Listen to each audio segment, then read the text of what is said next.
Welcome to the One Scot, One Not podcast. I'm Lucy and I'm the Scot.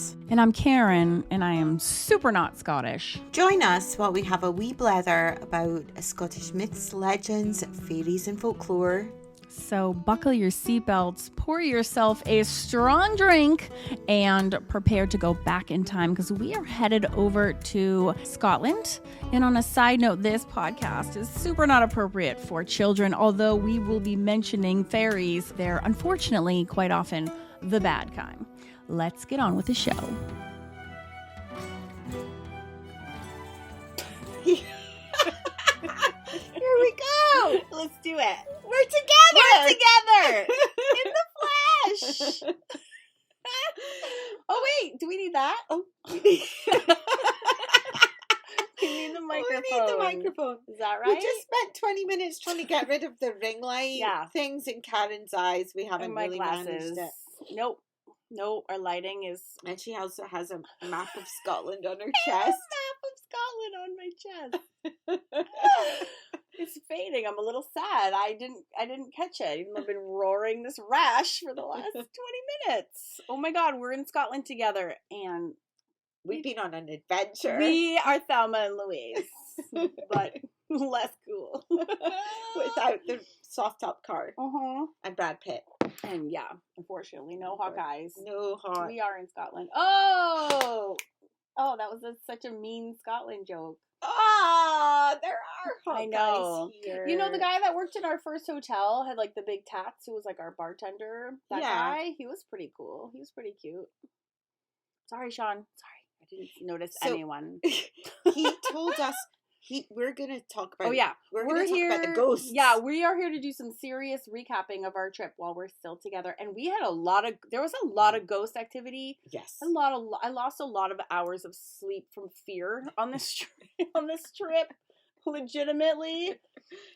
So we're gonna recap while we're together. So the reason I'm here, besides the fact that I love Lucy so much, is that, so we do an annual art retreat at Wardhill Castle every single year, and everybody wants to come back because it's so magical, it's so fun, legit. So we were scoping out another venue so we could come back with our alumni, but they don't have to do the same exact experience again. Not that that we wouldn't be awesome, because it would be super awesome. It's but just we're nice to go to another place. It's just nice to have new places. So but we want a haunted place. Well, I mean, I don't want a haunted, but I want a haunted place. But I don't think you can have a place that isn't haunted here. Every single place is fucking super haunted. I know. So it's a given, really. Well, especially if it's a castle. Yeah.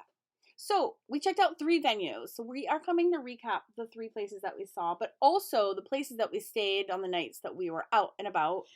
Holy shit. Like, really weird. Karen was really scared. I was really scared. Well, because the light in my room was flickering incessantly while So we talk about the first one first. Okay, so the first one we started at was this place called Sapland Bay, which is this beautiful big hotel in the northeast.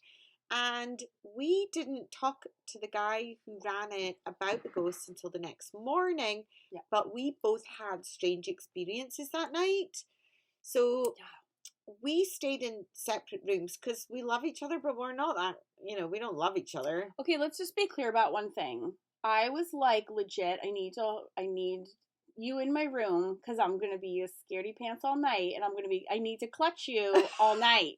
And you were like, that is never happening. And I was like, I don't want to love you in a gay way. I just want to be not alone because I'm going to be terrified. And Lucy was like, nope. Which I got to say, I give her huge props for like, I love that. You're like, nope. And I'm like, God damn it. It was actually partly because if I snore, I then get paranoid that I'm going to snore. So when I'm paranoid that I'm going to snore, I don't sleep because I'm worried that I'm going to fall asleep and snore. I know. So I get really bad sleep. But then what happened? We had ghosts and we had bad sleeps. So it didn't make any difference. I know. But I've been fearing the nights alone in these hotels for many months. Like, I told you there was like one night, like a week before, you have to be quick because we have 20 minutes. So, like a week ago, because the place that we stayed some of them, mansion house is terrifying looking. Let's go on Sapland Bay first. Okay. Sorry. We had a really good dinner, though. We did. Oh my God. But I'm sure they don't want to hear. No. We want to get to the juicy ghosts. Okay, sorry. Just juicy ghosts. So we went to bed. what time was that, 11? Not together. Not together, because Lucy refuses to love me at night. And I mean, if you snored, I would just kick your ass. I would be like, I'd be like, shush. That's what I would do. You're so annoying. That's what I do to Sean. But anyway, so yeah, we went to our separate rooms. So Lucy you had the posh room that night. Yeah. And I had like a little sketchy twin it was still bed. Posh. It was just like a smaller, like a single room. It was almost like the turret room where you had like, I was like in a circle where there was like a bunch of windows, and which I really loved the windows, but it was only sketchy because when anytime you're in a twin bed in a hotel, it's just automatically creepy a little bit. Yeah. Especially in like this place. So I'm trying to be brave. I had like 69 drinks at dinner. So I was like, woof, I'm good and tired. I had only been there for like a day or two. So I was like, all right, this will be good. I'm brave, like cool. I'm just going to go to bed. But I'm like not going to go to bed in the dark. So I have to leave a light on because I'm terrified, really. So the light's on. So I had a light in my bathroom. There was 2 lights in my bathroom. And then there was that little tiny night table and this little sketchy, like handmade like shelf next to my sketchy twin bed. So I left that on and I was reading, and the fucking light is like strobing. And people are going to listen to this and say, it's just bad wiring. But I'm telling you this right now. This was the week of lights flickering. Yes, so this is not the only place that we had weird stuff with lights. No. So and also that light was not flickering earlier. It was completely fine. Yeah. So I was like, okay, what the fuck? It was like midnight, and I'm like, I can't. I need a light on. So I'm like, fine, I'll turn that one off and I'll go into the bathroom and I will turn that one on, which I had on before. Like had been in my room. Mm-hmm. Nothing was flickering. So then I was like, I'm going to turn that on and then close the door most of the way. I just need a little, I need a nightlight. It's terrifying. Like a toddler nightlight. Yeah. So that light is then flickering. And I'm like, seriously? Like, I can't. So I got my phone out, because in the past, in the castles in Scotland, when I get my phone out and I go to record the lights in the castles, to the naked eye, they're just regular lights. Nothing is happening. They're not getting brighter. They're not getting dimmer. They're just there. But my phone picks up these light variations. I know. Super bright light flicking, which we'll get to more in a minute.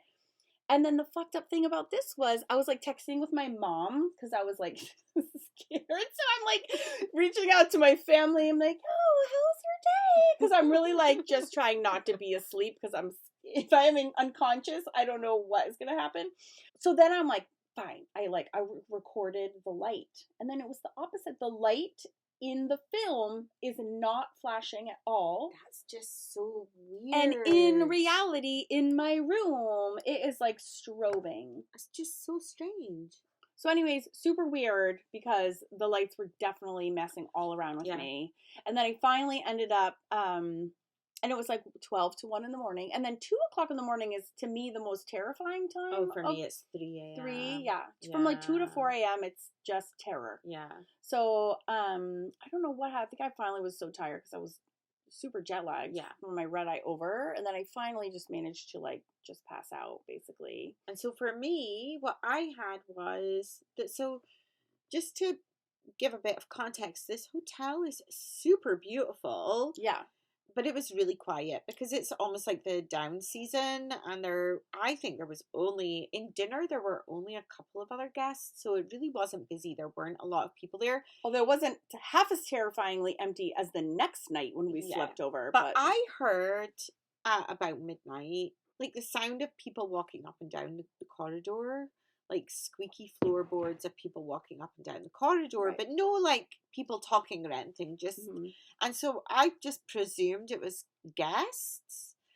I wasn't as scared as Karen, but I did find it hard to get to sleep. But I woke up really needing to pee at 3 a.m. and refused to get out of bed, because that's killing hour for held sure. it in until it turned 4 and then got up to go and pee, because for some reason the ghost would go away at 4 a.m. There is. Yeah, I agree. But then the next morning over breakfast, we asked the guy about the ghosts in the hotel. So here's the story. Apparently there was an abbey, there's New Deer Abbey next to the hotels, like 2 minutes walk from the hotel. And they dismantled it when the churches changed, whenever that was the time of Henry VIII or whatever, they dismantled the abbey and they took the stones from the abbey and they made the stones into the foundations of the hotel. And he said that is there a monk? Yes. In the hotel or in the grounds of the hotel, yeah. like he was like, oh, that's the monk. And we're like, I'm sorry, what monk? He's like, yeah, that was the monk. Yeah. But also there has been reported in this hotel, this is terrifying, a little girl running up and down the stairs, and he has seen her. He said she didn't have a face, but he saw like almost like the shadow of a little girl running up the stairs, and he thought it was a guest, and then when he looked there was nobody there. He said that it's super common for people to hear footsteps up and down the corridor, and I asked him about when I heard, and he said no, there wouldn't have been like any guests around at that time. It was like super quiet. There was like whoever was there was in bed, because there was only like 3 other people there or something. Well, he said there was a boy upstairs. And there was a boy upstairs. A boy ghost. A boy ghost, which again is terrifying. It's too much. Yes. And there was the girl was in the kitchen, haunted the kitchens, and that's where he saw. And we're like, did you see her? He was like, yes. Like, yes, I did. So that was hotel number 1. Yeah. Shall we do our hotels first and then our castles? Sure. And then our second hotel was Jesus Christ. It was in Elgin, in a place called Mansion House. So it is what it sounds like. It was like a huge, big, old It looks house. like they'd be neighbors with the Addams family. Yeah. But like a bigger, scarier house than the Addams family house. I didn't have any ghosty experiences there. Did you? Stupidly, no, but I was terrified. Like, because we listened to Dan Cummins. We listened to Scared to Death by Dan Cummins. And on the drive to get to the hotel. And in that episode, it was about black-eyed children standing at the window, standing at the open window, wanting in, and killing one after another dementia patients. This is like in modern day, like 2020, like at this home. So in my room, first of all, the mansion house was just absolutely enormous in sort of like breadth and space, and decor was like super old-timey, like worn castle-y days, and it was like you could hear a pin drop in this place. It was like again like 2 other guests. It was like there. A super cute concierge who was like also the bartender. Like she did all the jobs, and then it was me and Lucy, and then it was no one that I saw. And at 10 p.m. and it was pitch black. The place was just terrifying. It felt like a setting for a horror movie. It was super cool. Let's not talk these hotels down. Okay, if no, you come to Scotland, I recommend staying in them because it was like cool. Almost over the edge cool, like to the point where it was because it felt fake. It felt like a movie set with like all the details and the grandfather clocks and the grand piano and like the decor and the prints and and then the door, you had to go through all these fire doors to get up to the room. It was like slide this door open and open this double door, and I'm like, ah! So we asked the concierge. I'm like, but there was also nobody there. And at 10 p.m., the concierge left, and the other like maintenance guy left, and I just was like, looked at Lucy. I'm like, we're fucking alone in this hotel. Like, we are alone. Yeah. It was creepy as hell. Karen had a balcony outside her window. Yes. That you would have had to have climbed through. You couldn't get to it, but it was get into it. But there was this whole thing. It was like a shelf. It was like made for people to be walking around on, but you couldn't actually get out there through the window while you're sleeping. It was like an invite to come stand on my balcony, especially if you're a black-eyed child. Oh my god. So then Lucy's room was like, mine was actually modern, and I wasn't scared of my room, and you were right next door, and your room was pretty scary. I had a 4-poster bed that had like 1980s style drapes around it. Yeah. There was a little bit scary. It was like 18 feet high. It was like so high. Yeah. It was gorgeous. It was gorgeous. It was also like, those things just scare me. I don't know. It's scary. So I sat in my bed again until 1 o'clock in the morning, just terrified, like just shaking in my bed. I like had to, the light was on, it wasn't flickering, and we actually asked the concierge, we're like, I need to know if this hotel is haunted because I need to get some sleep tonight. She's like, absolutely not. There's no ghosts. Nope. I've been here all by myself at night a million times. Totally fine. And I did not believe her for one fucking second. I was like, you're lies. I can look at this on the internet and I can count the ghosts through the windows. So the castles that we visited a few different castles to go and check out for venues. And the first one was Licklihead, and there are ghosts there. We spoke to the owner. We did experience some stuff there. We experienced lights again. Do you remember? There were flashing lights in Licklihead. No, that is from Cortez House. There were flashing lights in Licklihead. So everywhere we went to this week had flashing lights. So we got a tour by the guy who owns it. Yeah. And by the way, we thought it was going to be a dump.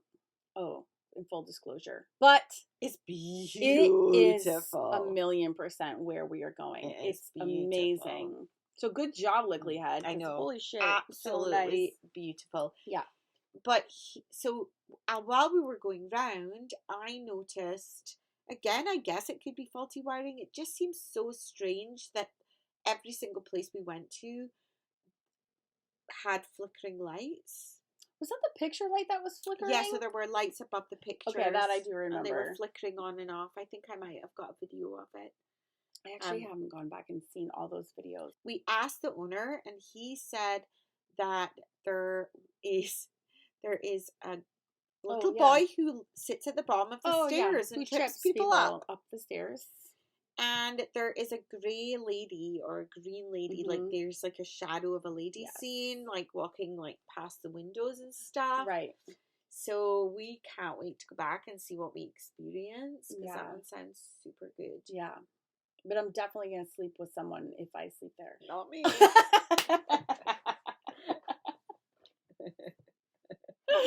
Oh my god, hilarious. I was going to say, you could sleep with Ginger, but then you'd experience all the ghosts. That's true. Yeah. Every 2 seconds, it'd be like, I can hear you. Like, shut up. And I'm like, I don't hear it. That's freaky.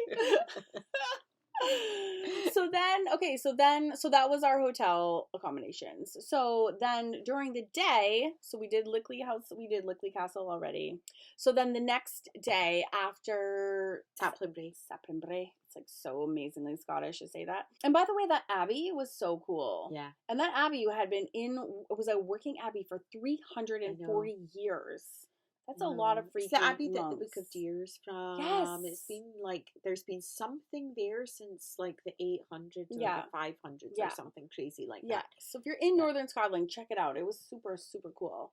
And then we went to Cortez House the next day, which was an adventure. Like freaking, we could have had a movie on just that day trying to get to that place was bananas. It was bananas. Her car was like swimming Was it through. Banana Pants? It was not quite Banana Pants. Are you sure? You know what was Banana Pants?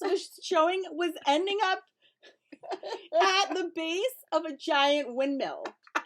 After driving through cow pastures and potholes and puddles that were bigger than actual lochs that you would fucking find in Scotland. Like, what in the actual hell? That was Banana Pants. That was Banana Pants. And when we almost hit the base of a tower of a windmill, I was like, I kind of want to get out and take like a video of that, because it was amazing, actually. Amazing. But we were so frantic. We were like in the most, and Lucy is a badass driver. Like, you are a badass driver. I was just like, holy shit.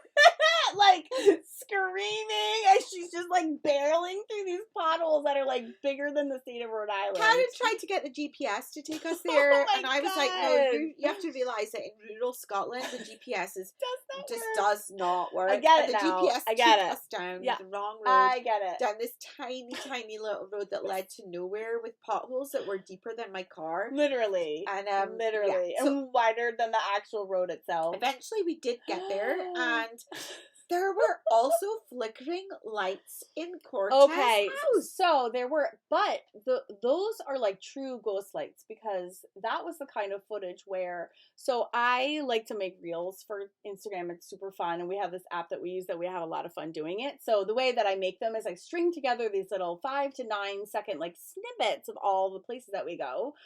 And so I'm doing all the rooms in these places. And then what happens is I go back and I look at the footage, and the light suddenly you goes, can see boom. the lights like it just going from say like a 5 watt to like a 120 watt in 2 seconds. It's crazy. These giant flicker. I mean, they're unmistakable. They're not like, oh, I think I saw the light flicker. It was like boom, like a light would be exploding. But when you're looking at it with your naked eye, there is nothing happening. Yeah, it's so we're gonna crazy. Put up some of this. Well, that's on Instagram. Footage. I put those. Yeah, but we could possibly put them, overlay them on our YouTube. Oh video. yeah, we totally would. We also closed our One Scott One Not Instagram because we just ain't got no time for that. But we still have our individual Instagrams that we both post on, and we do have our YouTube channel for sure. But yeah, we'll put this in. And I can upload it on our blog too. So that was Cortez House, and I just accidentally am like, wait, what was that? When I'm like stringing together these little edits, it's just a little things. It is so weird. So knowing that, and that happened, the only reason I need to look for that was that happened when we were in Scotland together in June, and we went to Crethis Castle. We were in the like very well known kind of haunty rooms, and I was taking pictures. All the little creepy fucking baby stuff is in that one room, and it's really freezing cold in there. It's the Green Lady room in Crethis Castle. And so, I don't know, I'm just being my stupid American tourist self, filming everything, and then I go back and I look and I see these giant flashes on back on the footage. And I wondered whether it was like a trick of the light where if you're turning your camera around, it catches the light and then it adjusts the adjust the lighting on your camera, but it isn't, because sometimes we've got our cameras directly facing a light that's at one level and then it changes.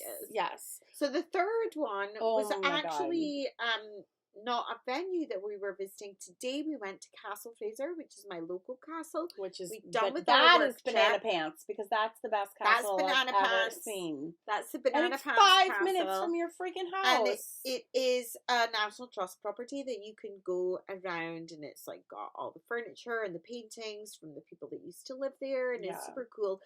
And it is definitely haunted. I used to work there when I was younger, and there are definitely things that have gone on in that castle, and there is a particular part of the castle that before I spoke to anyone about ghosts, I always felt super weird in that one area. And the woman that used to own the castle, her name was Lavinia Smiley, before the castle was given over to the National Trust in the 70s, I think it was, or the 80s. Her family owned the castle, and she was still alive when I worked there. Right. And she used to come and visit and tell me stories about seeing spirits in the castle when she lived in the castle when she was younger, because she lived in the castle from like the 1940s up until the 1970s. Can you imagine having to go to bed every single night and being like, what am I going to see? One of the places that she mentioned seeing things was along the corridor that's just outside the room, that I find super creepy. So as we go into the room, I said to Karen, this is a room. And immediately as you go into the room, the temperature drops by like 3 degrees. Yes, and which we documented, because actually in the rooms we realized after we'll tell you what we did in a minute, but after we did our filming, we're so good at suspension in our videos. Spoiler, this is exactly what happened. We'll tell you in a minute. I know, or just now. But no, just as far as the temperature aspect is concerned, because that room with the crazy lights at Crethis was super cold. Yeah. But this room is absolutely noticeably cold. But what we didn't realize up to that point was that in each and every room there's a temperature thermometer gauge. So we're like, holy shit, what temperature is in here? It was 16 degrees Celsius. And when you go out of that room, across the creepy corridor, which Lucy was telling me as we passed the creepy corridor, like, this is the one, and we were talking about, and we actually talked about it in one of our very early podcast episodes where I make fun of Lucy because she thinks I don't know what a corridor is. That's the corridor that we're referencing. The hallway. That's the corridor that we're referencing in that podcast episode. It was like episode 2 or 3. And sure enough, the very next room, the corridor is 8-10 feet long at most, and then you're in another room. The temperature in that room was 18.7. Yeah. And it was 16, 8 feet away in that other fucking room? Yeah.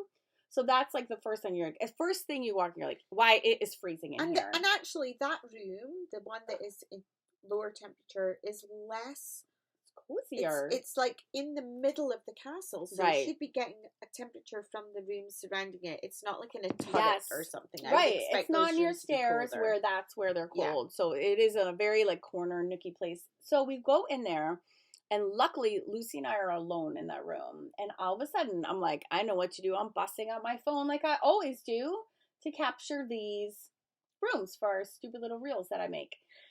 And then I was just like, you know what? Because there was 2, when you walk in, immediately in front of you was a mantle. 5 lamps. Yeah, there was a lot of lamps. And there was sconces on either side of the mantle with a portrait of Frederick hanging over top. We got to talk about Frederick too. And then there was the 4-poster bed, the light on either side, and then there was a light behind you. So I just sat and had my camera staring. I sweep it across the bed, and then I end up on the mantle lights. And immediately, giant flash. Yeah. It was immediately so weird. Giant flash, and I was like, Lucy, get over here right now. You can hear me in the video, and I was like, get over here right now, because it was the first time where I actually stopped and was staring at the light with my naked eye, and I was staring at the picture in my camera iPhone, and it was like watching the explosions of light in my phone and watching nothing happen. I know that was the weirdest thing, and we went on for 2.5 minutes. Change. No. On your eye, and you're looking at it in the room. And it isn't the phone camera, because it does it sometimes and doesn't do it other times. It's not the camera, because it's like things are moving. I mean, I'm just trying to like rationalize or debunk, because like think of explanations of what it could be. But sometimes you, or me, because I ended up putting my video on as well, put the camera against it and it doesn't do it, and then sometimes it does. So it can't just be the camera. Like you're holding it in exactly the same position. Right, totally. So fascinating. Yeah. And then we came out of there. And no, but hang on a minute. Yeah. Backtrack. You then panned your camera around, and it was doing it with the other lamps as well. It was. And then so I got my camera out and I caught it on my camera. So we were both so it wasn't just my weird phone, right? It was and then a bunch of people came into the room and it stopped.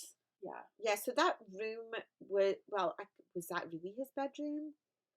I think it was. But so we went down and talked to the tour person that was sitting in the great room downstairs, and we immediately ran up to her and we're like, this is what just happened. And she was like, God, I really do hate that room. She's like, that's Frederick. And we're like, oh my God, who is Frederick? Like, tell us everything. So Frederick Fraser was, I think, the last Fraser owner of Castle Fraser. And the story goes that his first wife, he absolutely adored. He loved her, but she died young, unexpectedly. And he didn't have any heirs. She hadn't had any children. No, they had remember they had 14 children, and only 2 of them. I get my story completely wrong. Right? She couldn't have died young unexpectedly if she had 14 died quickly, and she died from TB. So, and they had a ton. It was 8 children, but only 2 of them survived, and then they didn't live. Remember? Yeah, they had no heirs. They had bad luck with all their children. Either that, or Karen was listening wrong and I was listening right, and they had no children, and she died super young. I think they did. Weren't they the ones? Anyway, we got our stories. We were so obsessed with the ghosts. Anyways, but he had to remarry. He remarried, reluctantly to try and get some heirs. Theodora, which is such an old timey name. I love that name. Oh, you do? It's terrible. Theodora. Ooh. I love it. Ooh. I think it's so cool. I love those old timey names. Not that one. So he hated her, apparently. Apparently he hated this wife of hers. Yeah. And then he died. She had no children. Yeah, so he had no heirs. And the poor lady lived to the age of 92. In the castle. In the castle on her own. Shoved off in a with corner. No money because he left the castle to her, but it was a lot of upkeep. And so she lived in one little turret in the corner and left the rest of it to go to ruin. And that is when... That was the end of the Fraser line. That was the end of the Fraser line. Because they had no heirs. And so after that, it was sold to a different family, another rich family in Aberdeenshire called the Cowdreys. And they're the best. Isn't that sad? Yeah, that was sad. So in between the two flickering lights was a portrait of Frederick. So the woman that works there thinks it's Frederick flicking the lights. Well, and she said, remember, that he didn't like to see any of the servants. Like, he would get grumpy if he, like, turned his head real quick and he caught one out of the corner of his eye. He was like, So he's kind of a dick. Yeah. But he also hated his wife. Tell him about the portrait with the drapes that closed. So his first wife, after she died, who he loved dearly, and then his second wife, he hated her. And she was obviously a grumpy bitch. He wanted to have he wanted a portrait of his first wife. He wanted a portrait of his first wife, but the second wife, actually, that's not a grumpy bitch. I would think that's actually acceptable to be like, I don't want your first wife's picture hanging on the wall. Like, he loved her. Like, that's okay. And she died. It's not like he divorced her. Right. Or she left him. Yeah. And he was still pining. Maybe he didn't like her because she was a bitch. I don't know. Women can be pretty evil, but he sounded kind of grumpy. We know women. It's usually the women's fault, like 99% of the time. It's like menopause gone wrong, and then I'm just waiting for me. Yeah, because I'm next. You're not a grumpy bitch. Not yet, because I haven't hit menopause yet. So to appease his second wife, he had curtains built over the portrait of his first wife. So whenever she was in the room, she could draw the curtains over she the would portrait. See the first wife. And we saw the portrait. Yeah, well, and I remember thinking that was before we heard the story, and we were like, I've never seen a portrait with drapes. And I said to Karen, maybe she got divorced. So I was kind of true. Yeah. So it was super cool. So he was obviously grumpy for many probably good reasons. Yeah. Or maybe some not. And now he's grumpy he flips the lights on and off. So he was talking to us. He wanted to hang out with us. And have we wrapped it up at 24 I think minutes? We did. Well, plus the other 9 that we already recorded. That was our, so far, only 4 days long Scottish ghosty experience. It was a lot. It was a lot of drama, though. If you have your own, oh my God, we want to hear them. Yeah, but not through Instagram, because we don't do that anymore. But you can email us, and we will totally read your story. Yes, please. Yes, please. onescott19@gmail.com. I need more stories. I bought a Scottish ghost story book. It's just weird because I'm waiting for my fear to go away. It just gets worse. Because I'm like, this shit is so real. My mom would be like, I don't believe in ghosts. I'm like, you don't need to believe them. They're right there. Like, there's nothing to do with belief and faith. That shit is right there in my room. And then you're going to leave me tomorrow, and I have to spend Halloween here in the house on my own. Well, you do need to put in some fucking light bulbs that, like, give off some lights. That would be I've got scary. Miso looking after me. You go into Lucy's room, and it's a clink. It's like, I like it. It's cozy. I'm like, where are the lights? She's so American. Turn the lights on. You should see how light my house is. I have like extra bright lights in every room. Like I like tap them on here. Sean's like hates all of them. I like a bright room. Well, you're not gonna get it here. I know. Lighting. I'm like, I need to find the clink, and then I'm like, never mind. It's like midnight in here. Okay, I'm gonna cut this bit out. Thank you for listening. Don't cut it out. We love you, all 3 listeners. Hi. We'll see you on YouTube or wherever you listen to podcasts. And, share it out. If you like weird, stupid people like us and you like ghosts, like, share the podcast. Right? Yeah. I love podcasts. We've been slackers lately, but we're going to try and get it back on track. I have a whole bookshelf of Scottish folk tales and fairy tales. I know, it needs to come out. That we need to, come out. read read some out to our audiences. And we want to read your stories too, so email us. All right? Okay. Bye. This episode is sponsored by the Celtic Collective. Do you love being artsy? Do you love getting creative and learning new skills? Do you enjoy painting or drawing? Or have you ever wanted to learn how to paint and to draw? Lucy and myself have been artists for over 15 years, and we have an online art program that's dedicated to teaching individuals of all abilities and all ages how to draw and paint fantasy and fairies, ghosty creatures, medieval castles, pretty much anything in the fantasy fairy genre. We invite you to learn more and sign up for the waitlist to be notified when doors open over at our website, onescottonenot.com.